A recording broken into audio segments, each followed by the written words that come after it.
My husband and I are both 28 now. We've got 3 kids together, and he's the only boyfriend that I've ever had.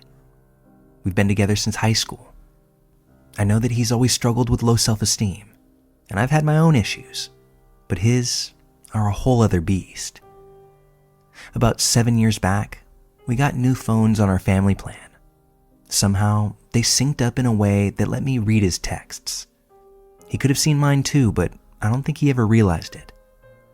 For the next couple of years, I'd occasionally peek at his messages, usually around his birthday or Christmas. I'd use it to figure out what he wanted so I could surprise him with a gift. It felt harmless, even thoughtful. One November, when I was pregnant with our second child, I was being nosy again, looking for any hints for a Christmas present.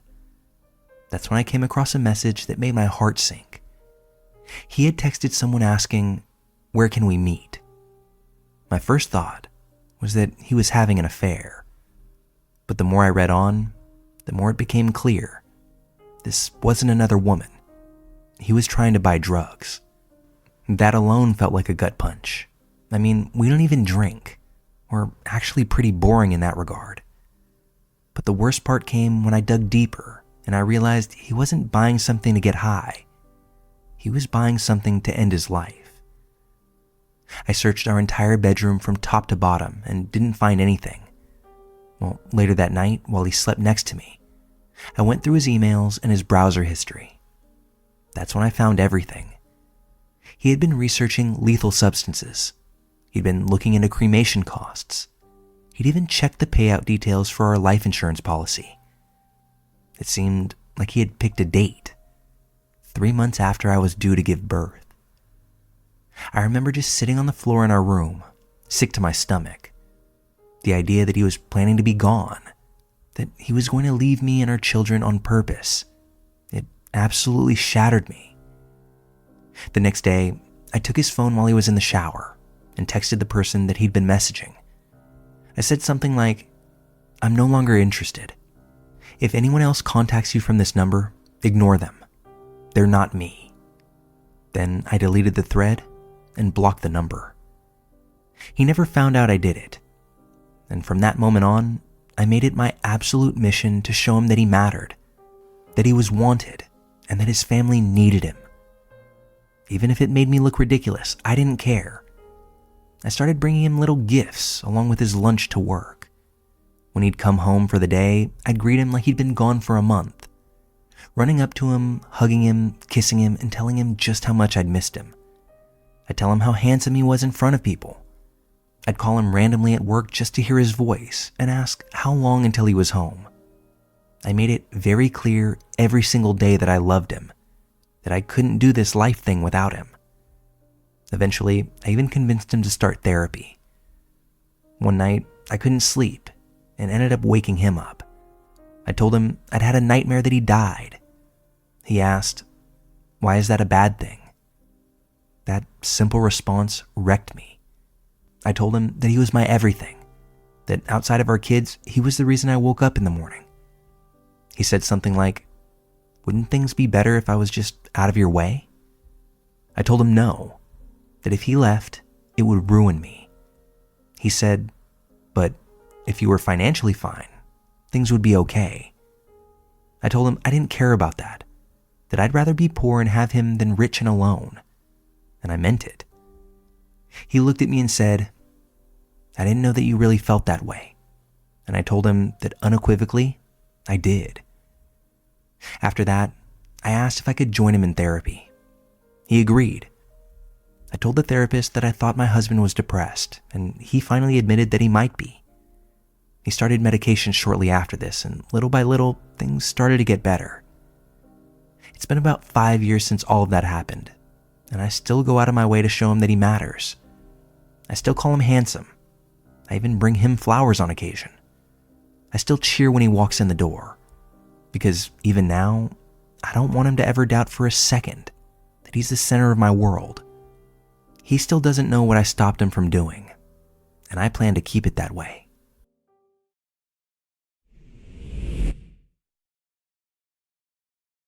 I hate my life. I hate being a father. I hate what my life has turned into. and I hate that I saw it coming and still walked right into it. I never really wanted kids. I wasn't adamantly against the idea, at least not at first, but I knew deep down that it wasn't for me. When I got married, my wife knew how I felt. I told her plainly, maybe one, definitely not more. That was the line. But as our friends started having kids, I noticed something.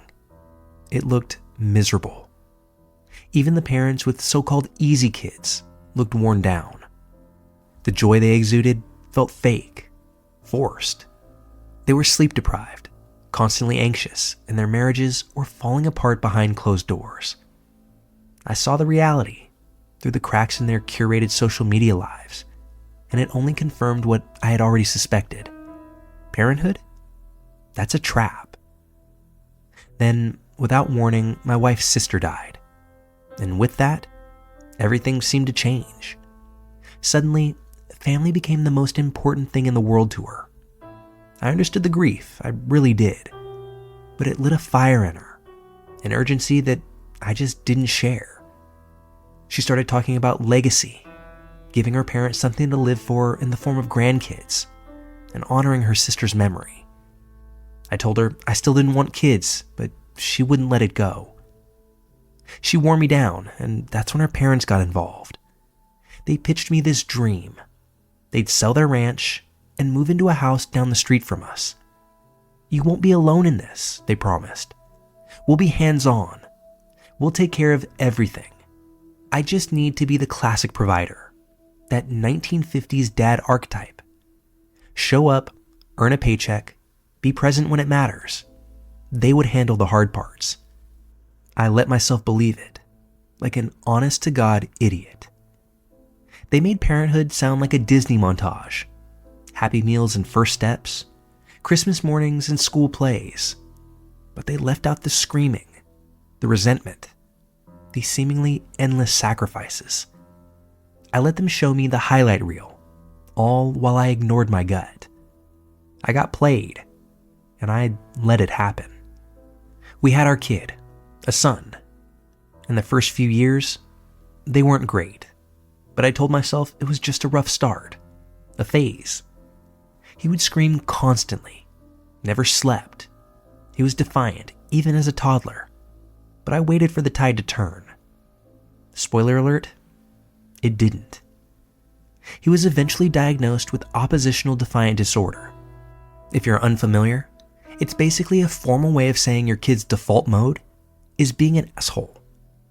Not because of trauma, not because of some sensory processing issue, just because.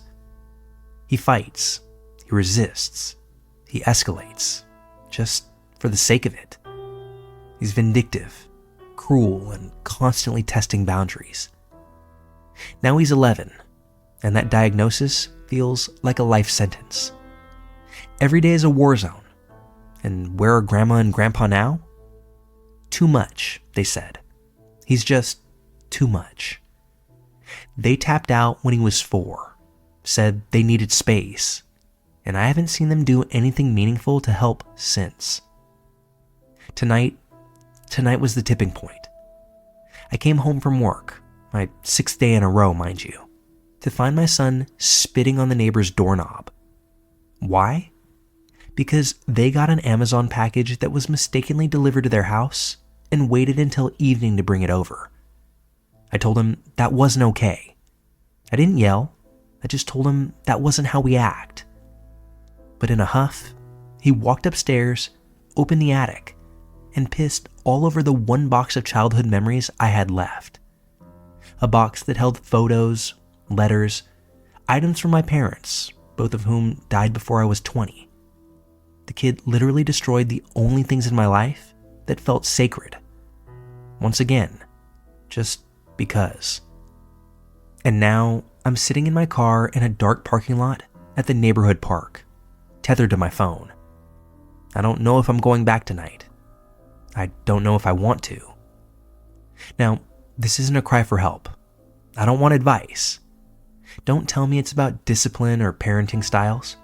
I've done all of it. I've read the books, paid for therapy, hired behaviorists, coaches, specialists. I've tried reward charts, consequences, gentle parenting, and tough love, but nothing has worked. The only constant in this whole mess is me and my own weakness. Because here's the part that cuts the deepest. I knew I didn't want this life, and I let myself get talked into it anyway. I didn't speak up when it mattered. I didn't hold my ground. I let guilt, emotion, and some twisted obligation to be the good guy steer me off a cliff. And now I'm 45, crying in my car, mourning a life I never lived. My marriage is hanging by a thread. My wife, who once swore we'd do this as a team, has checked out emotionally. Sometimes I feel like a stranger in my own home. The resentment runs so deep, I can't even look at her without hearing echoes of those promises. You'll never have to do this alone. But I am alone. I hate what my life has become. I hate that I lost my freedom, my peace, my own identity. I hate that I let myself get trapped in a role that doesn't fit. I hate how it's aged me, how I'm less patient, less kind, even less human than I used to be. And yes, I hate my son, or at least what he represents. He didn't ask to be born, but he's the embodiment of every bad decision I made. And I feel guilty for that too. For resenting a kid, but there's no outlet for that guilt. No safe place to say it. So I shove it down. And every year, it gets harder to keep it there. If you're someone out there on the fence about having kids, let me say this as clearly as I can. If you're not absolutely certain you want them, don't do it. Don't do it because your partner wants them. Don't do it because your parents want grandkids. Don't do it because you think you'll grow into it. You won't. And the cost of that mistake is everything. Your time, your money, your marriage, and not least importantly of all, your sanity. It's not a reversible decision. It's not a rough patch you can outgrow. It's a 24/7 forever commitment. And when it's bad, it's hell. And if the people promising to help disappear, you'll be the one left holding the wreckage. So that's my story. It's not all that I hate my life, because I think anyone could guess that. But it's that I had a chance to avoid it. I saw all the red flags. I felt the doubt. And I said yes anyway. Because I was weak. And now, I get to live with that choice every single day.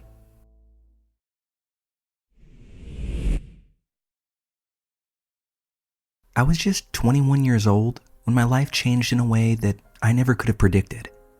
It started with something as simple as coming home late from work one night, stopping at a gas station, and buying a lotto ticket without putting much thought into it. In fact, I didn't even check the numbers the night of the drawing. It was actually the next morning while eating stale cereal in my too small apartment that I casually pulled up the results. That was the moment I realized I had just won the lottery. A payout of about $14 million. See, most people think that kind of thing is a blessing. It's a dream for a lot of folks. But I can tell you now that at the age of 33, having carried this secret for more than a decade, winning the lottery didn't make my life feel richer. It made it feel much lonelier. I live in one of the few states where you're allowed to claim your winnings anonymously. If not for that, I don't think I could have kept it to myself. But I did. I haven't told a single person. No family, no friends, no coworkers. And that was absolutely intentional. You see, I didn't grow up with much. Scratch that. I grew up with nothing. My parents were textbook alcoholics. They were volatile, neglectful, and above all else, constantly broke. By the time I was 18, I was living on my own anyway. No support, no guidance. Just me and the understanding that if I wanted anything more out of life, I'd have to get it myself. So when I won, I didn't tell a soul. Not because I didn't want to share good fortune, but because I knew what would happen if I did. My parents would suddenly reappear with apologies and outstretched hands. My 2 older cousins, whom I barely know, would show up with sob stories and entitlement. My so-called friends? I've seen how they act when someone's doing just a little bit better than them. The envy leaks out of them like poison. If they knew I had millions sitting quietly in an account, I'd never have a normal relationship again. And that's at least part of what no one ever talks about. When you come into money like this, you start to see everyone differently. Every compliment feels like a setup. Every hangout starts to feel like a negotiation. And that's me coming into this quietly. The people around me didn't actually change, but how I viewed them 100% did. And it made me question whether any of those relationships were real to begin with. I ended up keeping my job, a solid, boring, middle-income position that actually gave me a lot of cover. I bought a modest condo, paid for in full though. However, anybody that asked, I told them that it was a gift from a deceased relative. I picked up a Ducati, but passed it off as a result of a massive year-end bonus. I even bought a small boat. My friends think that I picked it up on credit, some attempt to impress women by getting them out on the lake. I do my best to let people believe what they want. It's much easier that way. What gets to me the most, though, is the paranoia. I don't flaunt money, not because I'm exactly humble, but because I'm terrified. Terrified that if someone starts digging too deep or gets suspicious, the entire illusion I've built will start to unravel. And then what? Then I'm the guy who's been lying to everyone for years. Then I'm the one they resent. Not because I won, but because I didn't tell them. But how do you tell someone something like that? How do you look a friend in the eye and say, yeah, while we were eating ramen together in college, I had 7 figures in my bank account. Or, hey, remember when you couldn't afford rent and I didn't help? Yeah, that was a choice. Because that's how it would feel, even if it wasn't entirely that simple. Truth is, I have helped people, quietly and anonymously where I could. I donated to my old high school under a fake name so kids like me could afford supplies. I've paid off medical bills for strangers who've crowdfunded online. I even bought a car for a struggling single mom who works 2 jobs. She just thinks that it was a dealership promotion. I've tried to use the money for good, but none of it fixes the loneliness that comes with it. None of it brings any real connection. I haven't had a relationship last more than a few months and years because I can't trust anyone enough to share what's actually going on in my life. You can't build love on a lie, but telling the truth, that might cost me everything. Some nights I wonder if I'll ever tell anyone. Maybe one day I'll meet someone who makes me believe they'd still love me if I was broke. Or maybe I'll write a letter to open after I'm gone, letting the people I cared about know the truth. That this life of secrecy was never about the money. It was about trust, and how little of it I could actually afford to give. It's strange. People think the worst confessions are tied to crimes or sins. But sometimes, the darkest secrets are the ones that look like blessings from the outside. The ones that force you to live a life so carefully constructed that not even your closest friends know who you really are. So yeah, I won the lottery. But there are definitely days that I wish I could go back to being broke and anonymous for real, not just pretending to be. Because pretending, it gets heavy after a while.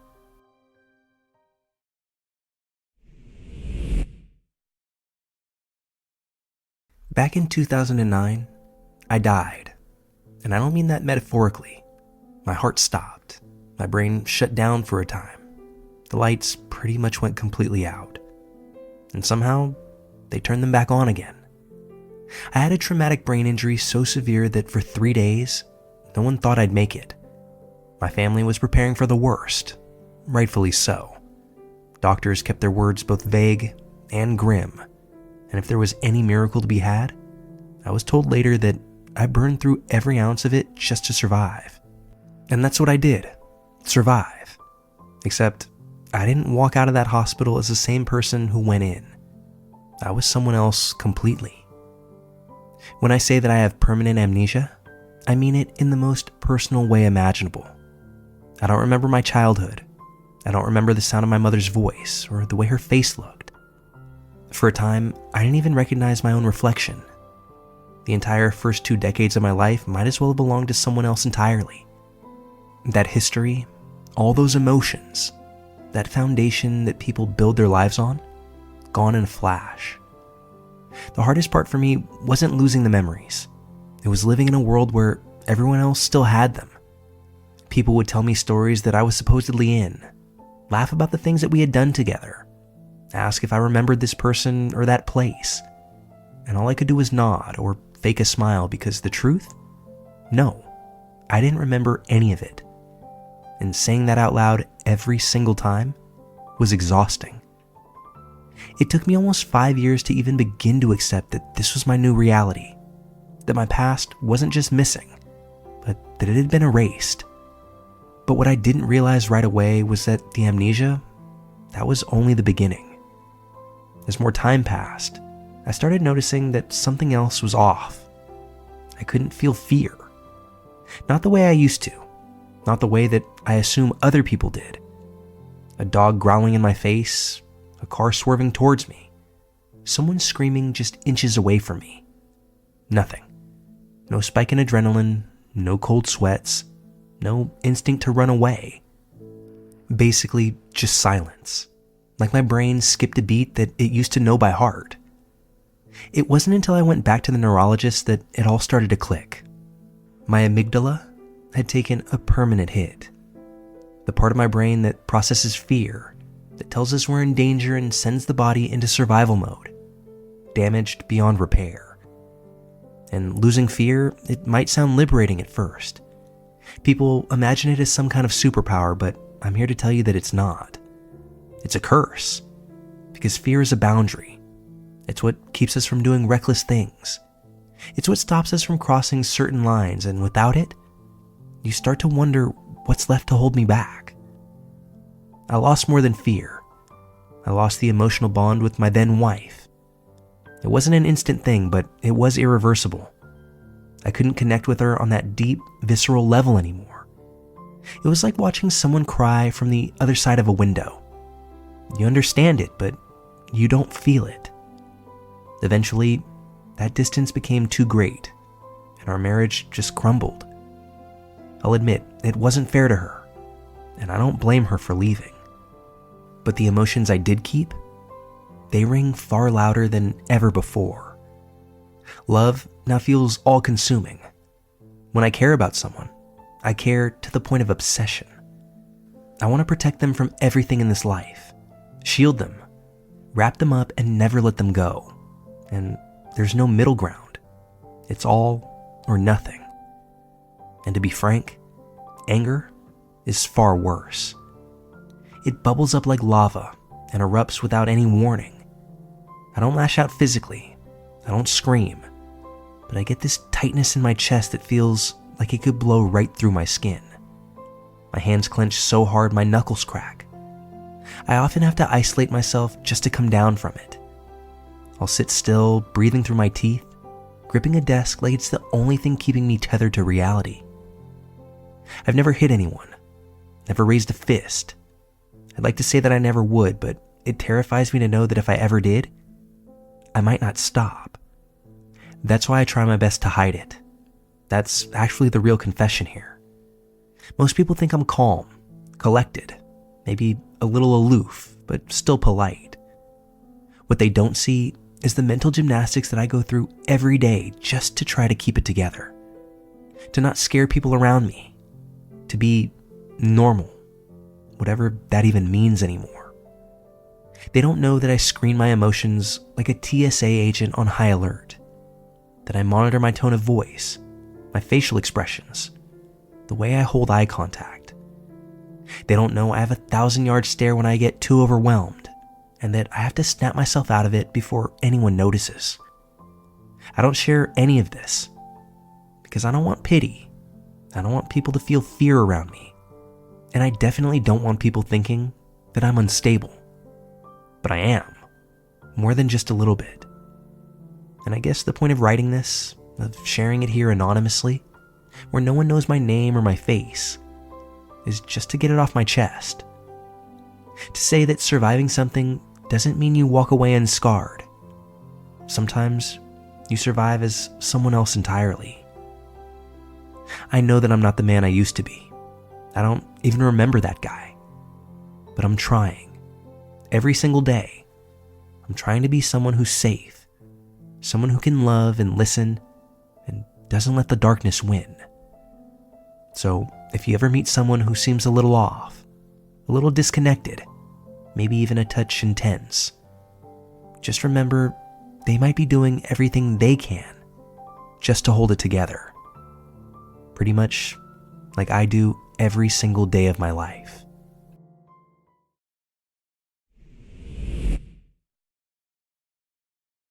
My daughter was born with a body that fought itself from the very beginning. Multiple congenital defects.